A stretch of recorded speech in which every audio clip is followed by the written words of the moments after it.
The nature of warfare is changing and the world is learning how in the battlefields of Ukraine. Yes, there are troops involved, but they're not the ones causing maximum damage. Drones are. Russia is using Iranian drones to strike Kiev. Ukraine is said to have launched attacks deep inside Russia using drones. In Moscow, on the Kremlin. In all these cases, drones were involved. They're being used at sea too. Let me show you how. These are naval drones. Ukraine used them to strike Russian ships. And the world is watching all of this. Drones may be the future of war. More and more countries are adding them to their arsenal, including India. Drones, in fact, are on India's defense shopping list, and one compelling seller is making a hard pitch. The United States of America. They want to sell drones to India, and they want to secure a deal as early as next week. That's when Prime Minister Modi will be on a state visit to the US. Washington is working on a weapons deal, and this is what it wants to sell India. The MQ-9B Sea Guardian drone. It's made by an American company called General Atomics. And India knows this drone well. In the past, New Delhi has leased some of these machines. The Indian Navy uses this drone for intelligence gathering, and now they're being asked to buy it. The proposal is to sell India dozens of drones. They haven't finalized the exact number yet, not that we know of. But one report says India could buy as many as 30 drones if the deal goes through. And what's the total value of the deal? $2 to $3 billion. Washington is pushing hard for it. Reports say the US wants India to cut through the red tape and seal the deal. And since India already leases the drone, there is no question about testing or debating its utility. The Sea Guardian is a surveillance drone. The Indian Navy uses it to monitor the Indian Ocean region. The drone can fly for 30 hours and fly as far as 5,000 nautical miles. It operates at a height of 40,000 feet. It has also been used in the standoff with China. In the year 2020, when China deployed the PLA near Indian borders, the Sea Guardian drone was used in the Himalayas for surveillance to track the build-up on the Chinese side. And not just India, its Quad partners also use this drone. The US, of course, uses it, considering it's an American-made machine. But so do armies of Australia and Japan in some form or the other. So it makes sense for India to acquire this drone. Then what's the holdup? The cost. It's steep.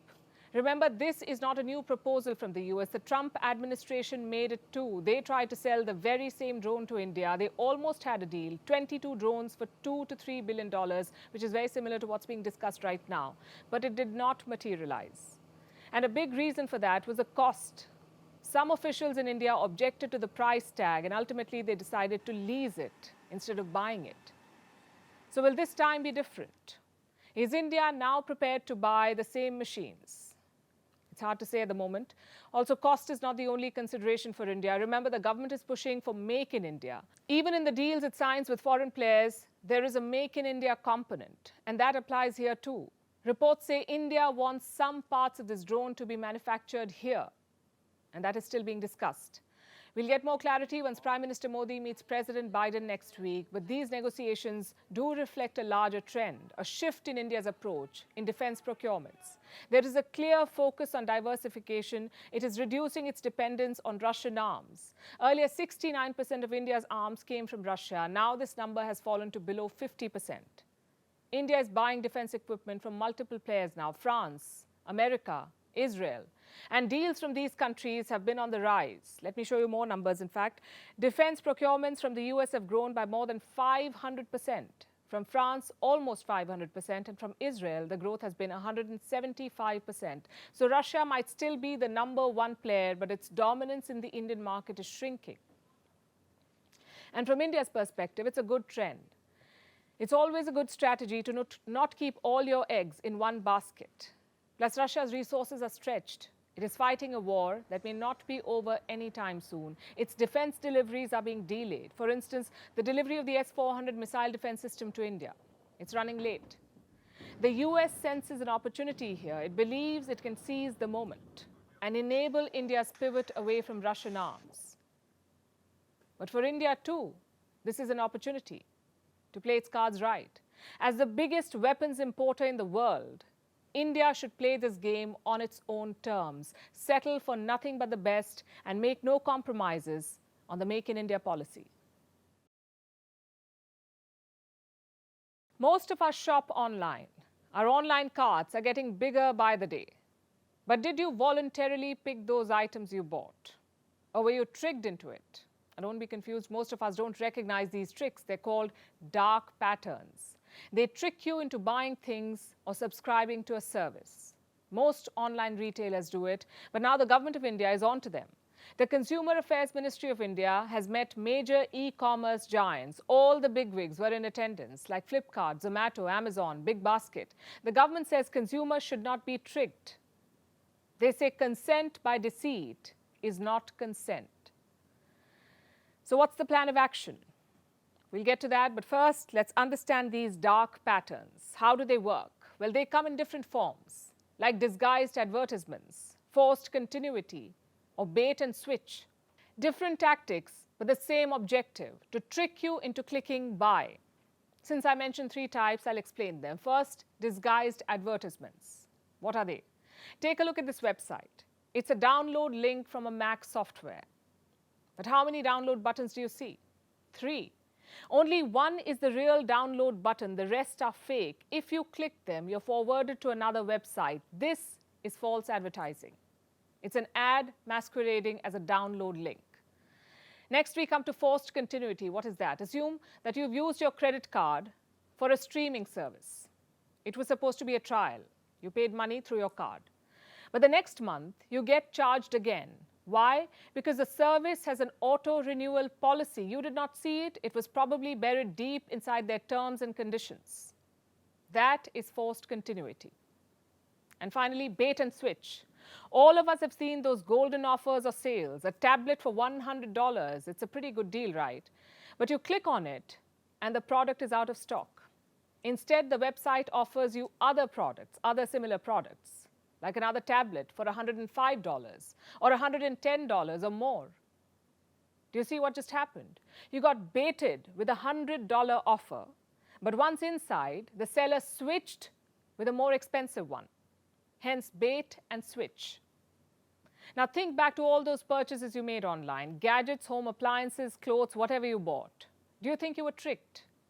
Chances are at least some of you were, and these are just some of the dark patterns at play. There are dozens more of them, like phishing emails. Take a look at this one.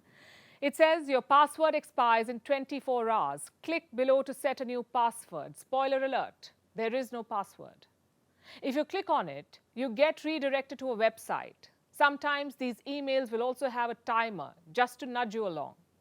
All of these tactics are illegal and deceitful, which is why the government is cracking down on them. They've asked online retailers to impose ethical guidelines, also to carry out independent audits. The objective is to weed out such strategies, but consumers will also have to be educated about what's happening here. Most people cannot identify these dark patterns. So in their mind, it's not cheating. But every now and then, the online platforms get called out, and you can thank social media for that. Let me show you this incident from last year. A man from Mumbai did an apple-to-apple comparison. He bought the same stuff from the same restaurant. The first time he bought offline, the second time through a food delivery app. Now look at the difference. The offline bill was 512 rupees. The online bill for the same product was 690 after applying discounts. That's almost 34% more. What explains this difference? In one word, commissions. Most delivery apps charge up to 30% commission for generating business. But the restaurants try to avoid that. How do they do it? By increasing the overall price. They put the commissions burden on us, the consumer. And don't forget the other charges that almost always apply, like packaging or extra distance. So put together, you end up paying a lot more. What's the solution here then? One is more regulation. The other is leveling the playing field. Let me introduce you to ONDC, the Open Network for Digital Commerce. It's a government-backed online retail network. You can find all kinds of sellers on it. Restaurants, grocery stores, gadget hubs, even fashion. ONDC, by the way, is doing quite well. It clocked around 30,000 orders last weekend, 30,000 over the weekend, and most of it was food and beverage. More and more consumers are switching to ONDC. And why is that? Because things are cheaper here. At first, this was because of massive discounts. But on the 1st of June, ONDC reduced those incentives. Now you get 3 discounts per day. Even then, the orders are zooming. What does that tell you? A, Maybe there is more trust in a government platform, and B, it is still cheaper. That's a strong message for all those e-commerce giants. India's digital consumer market is worth $500 billion. It was $500 billion in 2020. By 2030, it could hit $1 trillion. Those consumers want the best deals. They don't want dark patterns or hidden charges. Now let's turn our attention to South Asia. A disaster is brewing in the Arabian Sea, Cyclone Biparjoy. It's been categorized as a very severe cyclonic storm. It has quote-unquote extensive damaging potential. In its crosshairs are the Indian state of Gujarat and the Pakistani state of Sindh. Both countries are taking measures to avert a catastrophe. Some casualties have already been reported. Red alerts have been issued. Our next report brings you updates from the ground.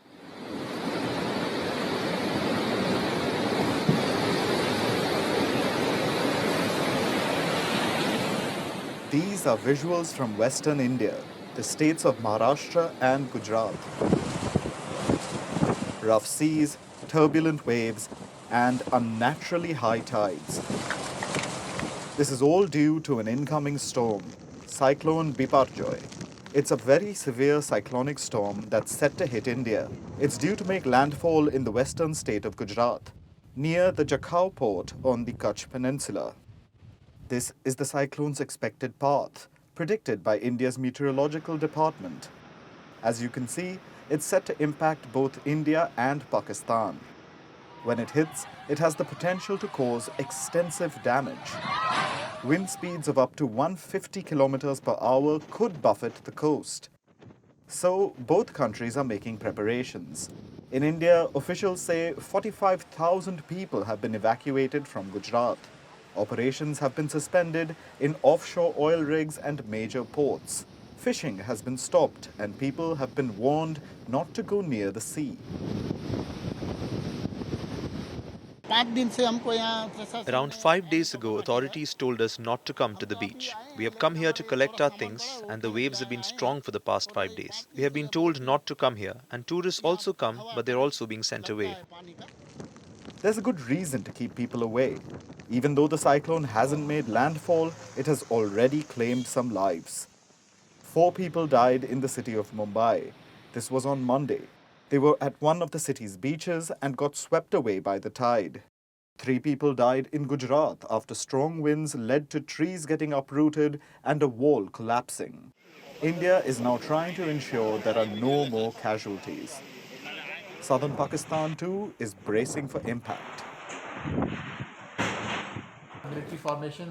We have shared data with the military and there are some 100,000 people who will be evacuated. This process will end by tomorrow evening or early morning on June 15. The fishermen have been warned multiple times. Our Navy and Maritime Forces have removed the bigger ships from the sea. Right now, we don't have any release notice for aviation advice, but we will advise you about the situation between June 14th and June 16th. That's Sherry Rahman, Pakistan's Minister for Climate Change. Yes, they have an entire ministry for that. India has the Ministry of Environment, Forest and Climate Change. Both countries need them because South Asia is in the eye of the storm. Literally in the case of Cyclone Biparjoy, but also overall when it comes to climate change. The region is presently experiencing a heat wave. Last year, there were devastating floods in Pakistan. Those flooded areas are at risk from Cyclone Biparjoy now. Sadly, the affected areas of Keti Bandar, Thata and Badan were also affected by last year's flood. These people are still struggling from it. Their homes are not yet reconstructed. Some people do have homes, but those are mud houses.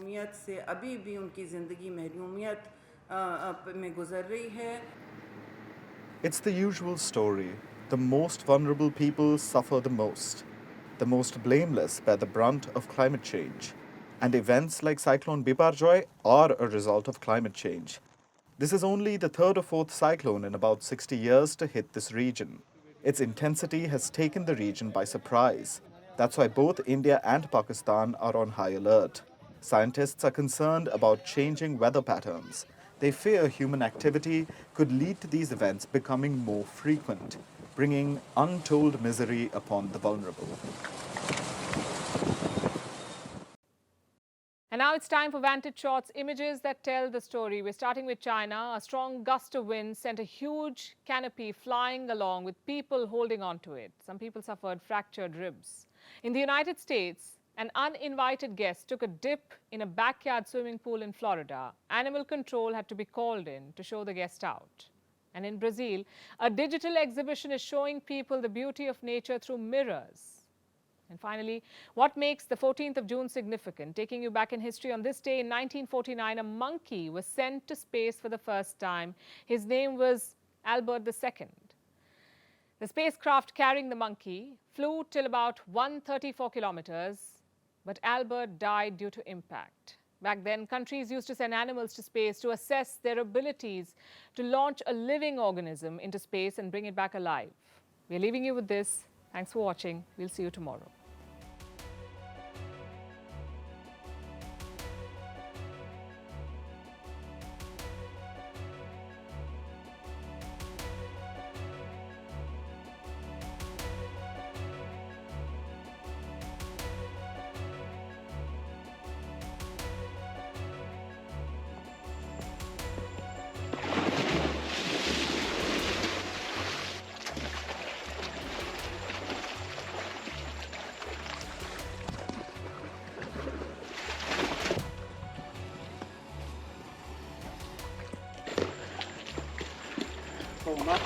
Okay, coming up.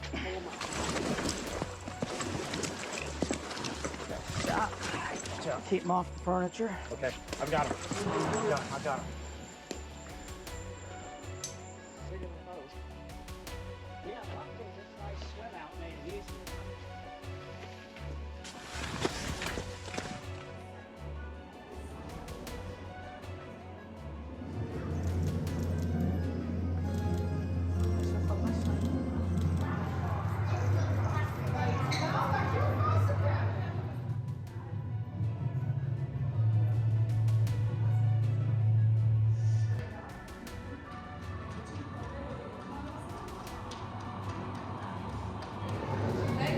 My flight cheating?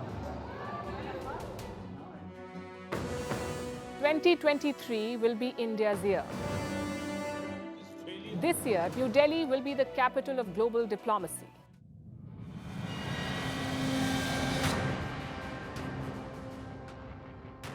This is China banning the exit of critics from the country. They're not allowed to leave China.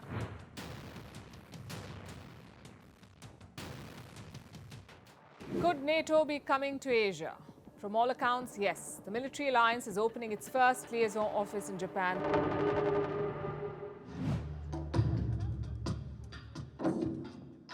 Beijing doesn't believe in multipolarity or division of powers. It's been quite a fascinating journey. But is the dream run coming to an end now? We ask because startups are going through hard times. There's been a wave of mass sackings. A good cartoon is like a stinging editorial, but sometimes the cartoon itself is a double standard. It's a crass attempt at peddling old and racist ideas about India. If you haven't heard of ChatGPT, you've been living under a rock. It can write your essays and emails, do your math worksheets, clear an MBA exam. The possibilities seem endless.